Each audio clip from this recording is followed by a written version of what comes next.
Well, guys, over at the shop today, I actually wasn't planning on making a video today. Well, at least not about this. I had some other video things planned. But then Joe called me, said he needed a hand, and I was kind of on my way up here anyways. He's been putting a lot of effort into cleaning up this property over here. He's got crews out here with heavy equipment, clearing everything up. And we're trying to help. So we got these big beams he wants to move. So he called me to come get them so I could take him over and pick up the gel because it was over at a different property and get it over here. And then now that's like a big bridge beam. And we're trying to move it and set it over here by this fence line somewhere. Really heavy and really long, so he's just taking his time because when you hit bumps, it wants to go side to side.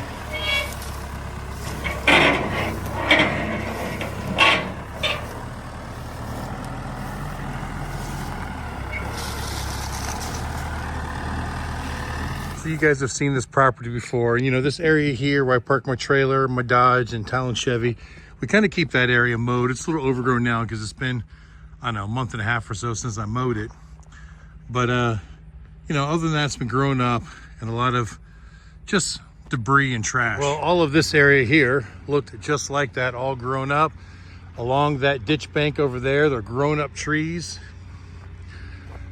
We got another creek over there. Just, man, they've cleared all this stuff out, made it look so much better. So this little creek bed here, you couldn't even see it the other day. It was so grown up and all the way up that way. Done a really good job at clearing it all out. If you guys remember, I did some bush hogging a couple months ago in a video. I was trying to get that area over there, but I was trying to get under the trees. They just took the trees all the way out. Just looks so much better, so much flatter, more level. You know, same thing over here. This was all grown up. There was so much brush over here that you couldn't even see that way. You couldn't see through it to see those houses way over there. Back here behind this brush pile, you can see just smooth and nice. Now, it's obviously not perfectly level, but that's not what we're going for. Trying to get it to where, well, Joe wants it to where we could at least come back here and bush hog it and keep it all cleaned up. But there was so much debris and so much crap that was back here. Most of it left over from the previous owners. And when this property wasn't being used, some of the locals were just coming and dumping their crap here. So we've put a stop to that anyways. But now it's just gonna clean it up. And like, he didn't want me to come out here and bush hog all of this because there was so much debris. He was worried about popping a tire on the tractor or doing some damage. So they're out here with the dozers, just piling it all up and cleaning it all up so that we can do what we need to do. Way over there, we've got one bulldozer pushing another bulldozer. Joe's on the one being pushed. Apparently, just before I got here, he was clearing something over on the other side of the property. And he kind of like backed down into like a ditch of some sort. And when he went to come back out, he lost all drivability. So, yeah, they're using the other bulldozer that the crew he's hired brought out here to get it back up here towards the shop so we can figure out what's going on with it. I don't know if we're going to work on it today or what. Like I said, I don't know much about that bulldozer. I've only worked on it once, so we'll have to see.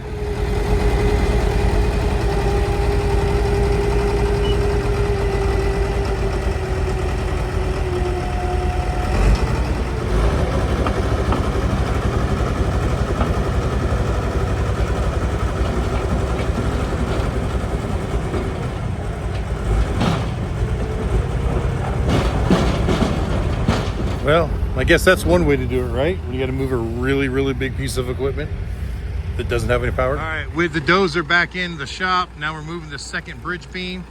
He's got to take it all the way through there and drop it over there again.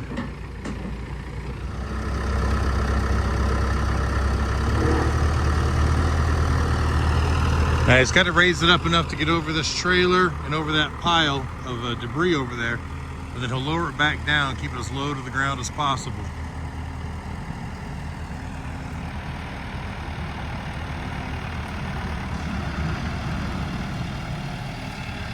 But once he starts getting that uneven ground, you see how it wants to rock back and forth. That's why he's got to keep it low. It gets really unstable really fast.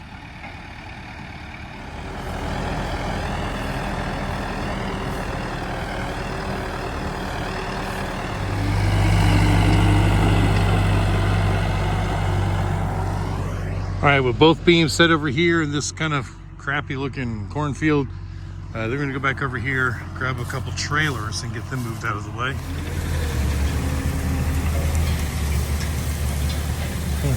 All 4 of them tires ain't rolling. Not one of them. But that gal doesn't care.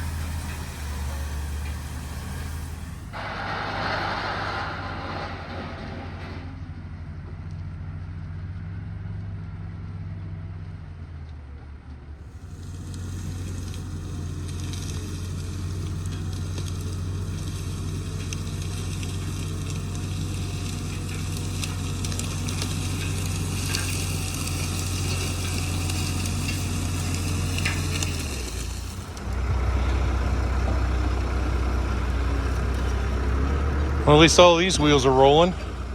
What wheels there are anyways.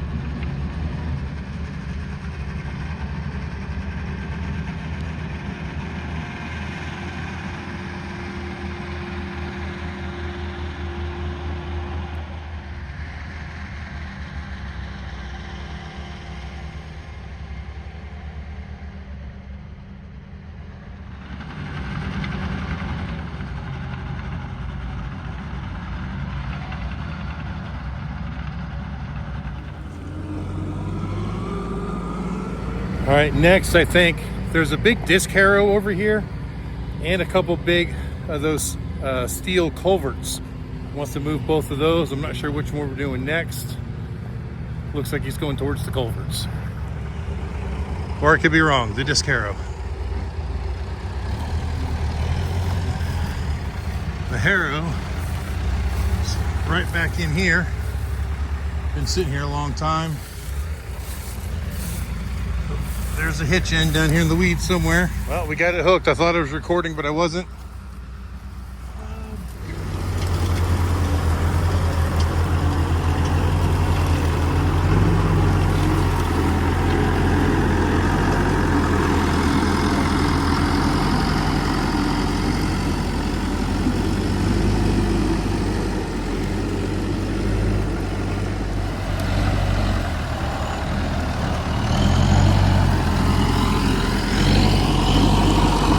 Not exactly sure where he's going with it. I helped him hook it up. I thought he was going to bring it up through here, put it over there by those trailers, but he's going off through that way. There he is, way over there. Looks like maybe he's almost getting stuck over there. I think he got it.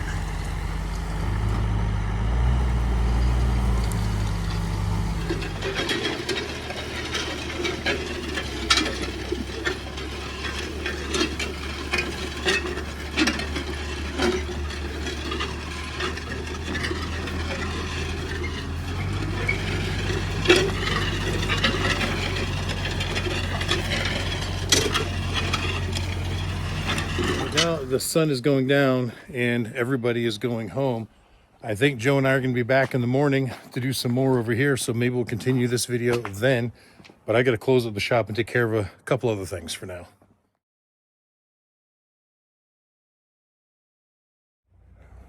All right, so back out here at the shop Saturday morning. It's about 10 a.m. or so. I actually had to go up to Goliath and grab some of the waste oil drums that we brought back from Texas and bring them up here. And yeah, the crews are out here working again. This beautiful yellow Kenworth over there. I'm sorry, Peterbilt. It's a beautiful yellow Peterbilt over there.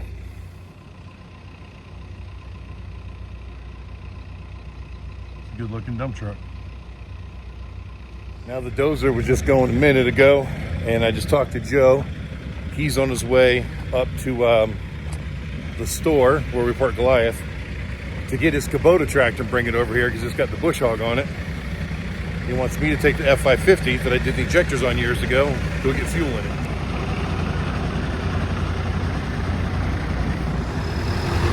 If you guys remember this one I did the injectors on and glow plug diagnosis and all kinds of stuff. It's been a while, but still running true. Runs good.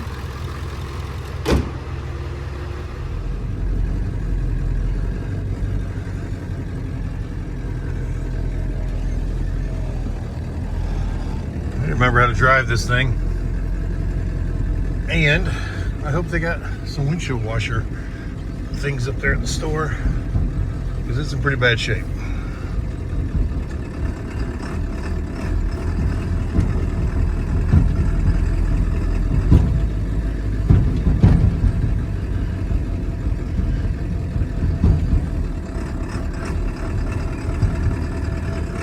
I think I'm starting off in like third gear. But this thing is so torquey and geared so low. It's really all you need. All right, I made it back with the F550. I moved the skid steer out and I shut them off. Joe had them running to warm up, but at this point they're warmed up. We're just wasting fuel. Looks like the Dozer is working some more. And Joe was hooking up that big, 10, 12 foot mower back of the Kubota. All right, well, Joe called me over. He's having a little bit of an issue with the Kubota starting. He started up over there and drove it. Turns out it's got a bad key switch. Somebody's already wired a push button switch on the dash. It took me a little bit to figure it out, but we got it working where it starts up every time now. He's got the mower hooked to it, got the hydraulics hooked to it. We got the hydraulic system primed and got it up in the air. I think he's gonna go do some mowing at some point. Meanwhile, Dozer's out there leveling more stuff out.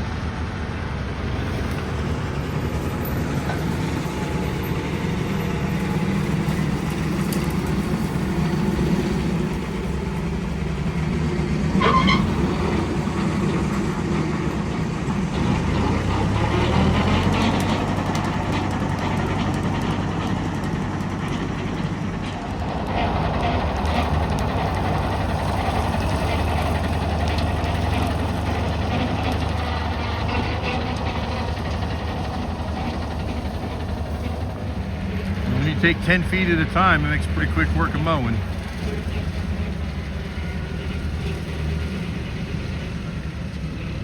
Sounds to me like he needs to get the RPM up a little bit. He's not at PTO speed.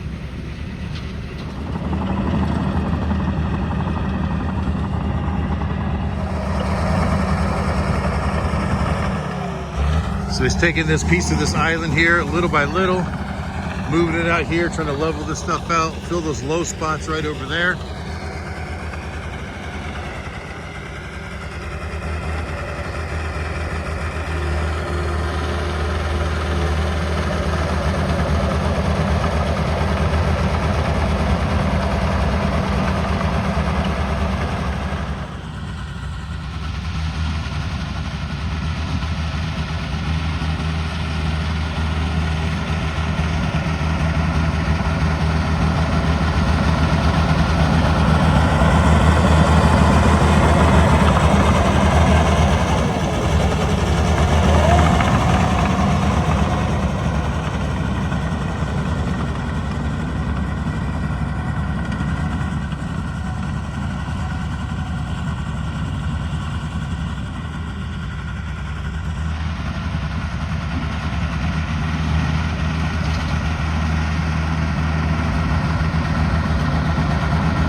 All right, well, while they're doing that, I gotta try to find out why this Dozer quit running yesterday. Man, there's a lot of debris underneath it. I'm gonna try to sweep out what I can with a broom. All right, so I looked and it would appear that the hydraulic tank is extremely low. I can't see anything in the sight glass. I don't know exactly how low it is. So I decided to look underneath for leaks, and I found quite a few wet spots. So if you look here, I can see some wetness all over there on that side. Up on the bottom of that flywheel looking housing. Looks pretty wet. I'm seeing wetness over here on this side of the track. So I'm wondering if we just snagged a hose with something and broke a line, and then all the fluid pumped out. Unfortunately, I gotta crawl under there to take a closer look, which I'm not looking forward to doing, but you gotta do what you gotta do. All right, so I did not want to take my brand new phone underneath there and get it all nasty and dirty. So I just climbed down there with a flashlight, and I can see hydraulic fluid all over the place. I can't exactly tell where it's coming from, but on the left side of the machine, I can see where there's like a protective guard with two lines coming into it that probably go to that track over there. They kind of mirror the line that I replaced on this side of the track a few months back. And I don't see any leaks right there, but the metal lines that the rubber hoses connect to, they just don't look right to me. They don't look like they're where they're supposed to be. So I'm wondering if something had got caught up in there and yanked those lines and moved them, because they just don't look right. So I'm gonna come up top, see if I can trace it, because I can't see anything from underneath. Don't know if I can see anything from up top, but we're gonna find out. All right, so I was able to unbolt this panel and look down in here. Now, I can't get this panel all the way out. It hits that knob right there on the seat, which is a real pain in the butt. But I can get it, well, now it's wedged. Well, I can get it wedged up like this, but as you look in here, I can see all my wet spots down below, but everything up here is dry. You know, there's years of buildup, but nothing is wet. So the leak has got to be coming from further down below than this. But the thing is, I just can't see anything obvious. So I think the only thing I can do is fill it back up with hydraulic fluid and then start the thing up and see if I can see a leak. But right now, I don't think there's enough in there to see the leak because the machine quit running, or well, quit driving. It runs, but it quit driving, which means there's not enough fluid in there to be pumping through. So yeah, off to the store I go. All right, I'm back from the store with hydraulic fluid. You can see Joe has made quite the dent in the brush hogging. Looks like he's going over it multiple times to really cut it down nice. Looks like he's going a lot lower now than he was earlier. Definitely looks much better. All right, and because the hydraulic tank is a little awkward to get to on that, I went ahead and grabbed my bucket of 7590 that I had, my Amsoil gear oil, just so I could take my pump out of it and put it in here and use the pump to pump into the dozer. So this way I can pump the fluid in to the fill port and still be over here looking at my sight glass to know when it's full. When you're standing up there pouring it in, you can't see this. Well, it didn't take nowhere near as much as I expected. Now you can see I got it above the full line, but I'm assuming it's gonna drop when I start. And I only used, well, not a lot out of the one bucket. All right, well, to make a long story short, we found a compartment that had a few more dipsticks in it, and two of those dipsticks were completely empty on fluid, at least not touching the stick, right? So we started adding fluid to them, and it took quite a bit. And then we started the tractor up, and sure enough, we could just hear the fluid spraying out. So there is a line underneath that floor that I took off that's just spraying everywhere, but it's in a really hard spot to get to.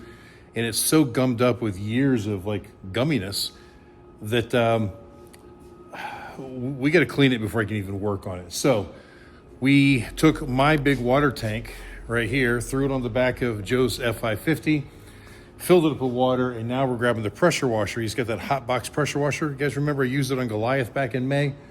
And back in March, yeah. So we're gonna get it over here, take it over there, and hopefully we can get the thing cleaned up so I can work on it. All right, guys, it's about 3:30 now. Man, the day is just getting away from me.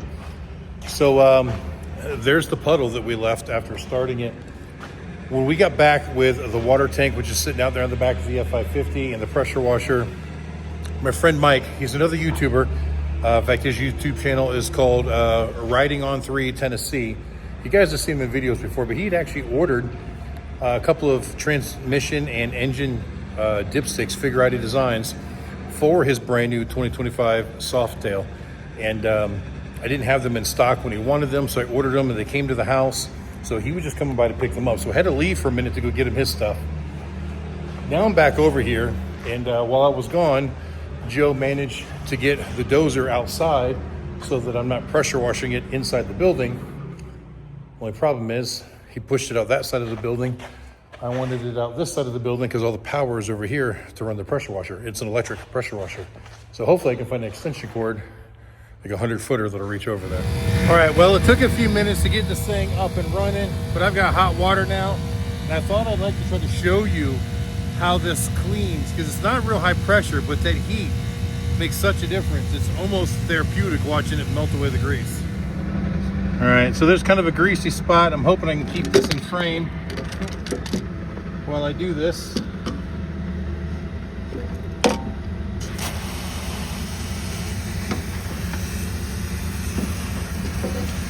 Well, now it quit working. What's going on? All right, try this again.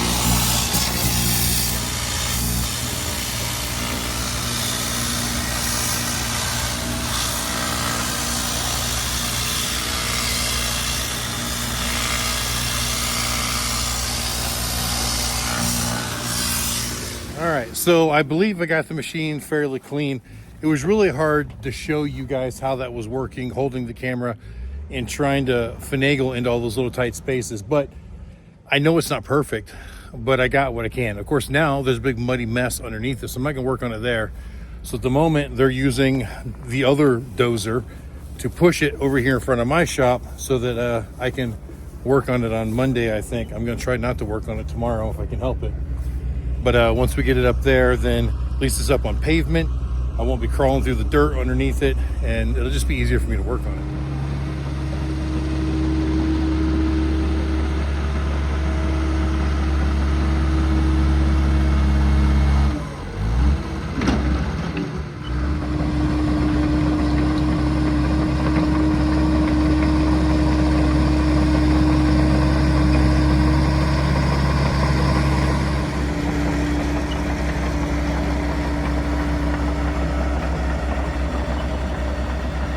We had an issue here about 20 feet. The tracks stopped rolling and actually just started sliding. So yeah, I stopped them because neither one of them could tell. And I don't know, we got them to unfreeze or whatever. So, but I didn't want them to be sliding when we hit the asphalt and the concrete because it would have just tore stuff up.